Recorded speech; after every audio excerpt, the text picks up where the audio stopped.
Cancer researchers at Stanford University are about to start testing a new cutting-edge medical trial on humans, a trial that had a 97% success rate in mice. Deuxième bonne nouvelle, la une, votre papier, vaccin contre le cancer, on aurait trouvé. Voilà, les vaccins, c'est possible. Maintenant qu'on comprend comment le système immunitaire marche... Alors la réponse est non, il n'y a pas de remède universel. Actuellement, il n'y en a pas visible dans un futur proche, ni à l'horizon.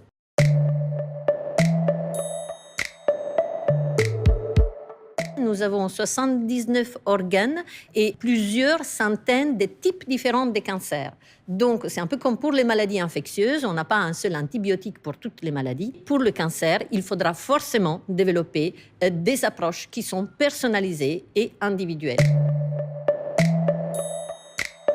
On a des cancers pour lesquels on a des résultats absolument époustouflants, comme les cancers du sein, qu'on guérit maintenant dans 90% des cas au plus, certaines leucémies myéloïde chronique et certains sous-types de cancers. Mais on ne peut pas dire qu'on a le même résultat pour tout type de cancer. Le cancer du poumon, classiquement, du pancréas, de l'estomac, les sarcomes, les cancers ORL sont extrêmement agressifs et malins. On n'a pas de thérapie vraiment qui cible spécifiquement les cellules tumorales en épargnant les cellules normales et du fait aussi que ces cancers se développent très vite. Puisqu'ils se développent très vite, on les détecte quand le nombre de cellules tumorales dans l'organisme est très important. Du coup, on a du mal à tuer les cellules tumorales. On risque de tuer le patient si on veut tuer toutes les cellules tumorales.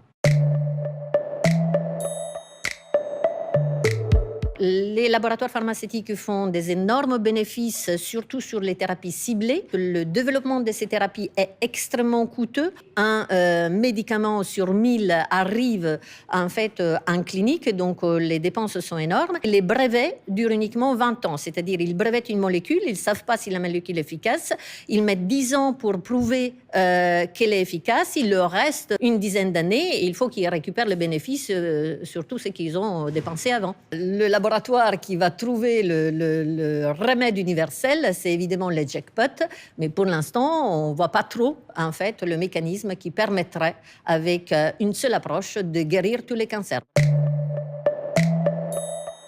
C'est extrêmement improbable que ces thérapies puissent guérir les patients. Il y a plusieurs cas de figure. En fait, quand la guerre est perdue, c'est vrai que s'acharner souvent avec des thérapies très lourdes qui apportent aux patients des douleurs, une qualité de vie extrêmement difficile, ça fait un sens de passer à des thérapies plus douces. Maintenant, si on dit thérapies douces qui peuvent résoudre le problème cancer, ça, effectivement, surtout à un stade avancé, on n'en connaît pas. Non, parce qu'en fait, l'immunothérapie, si comme concept, c'est vraiment une direction extrêmement importante, parce que c'est les cellules de notre organisme qui potentiellement peuvent détruire les cellules tumorales. Mais en pratique, on n'a pas un mécanisme de manipulation des cellules immunitaires qui est fonctionnel dans tous les types de cancers. Le cancer est créé par des cellules qui sont de notre organisme, alors que la grippe est créée par des virus. Il faut trouver la différence entre ces cellules cancéreuses et les cellules normales. Et ça, c'est très difficile.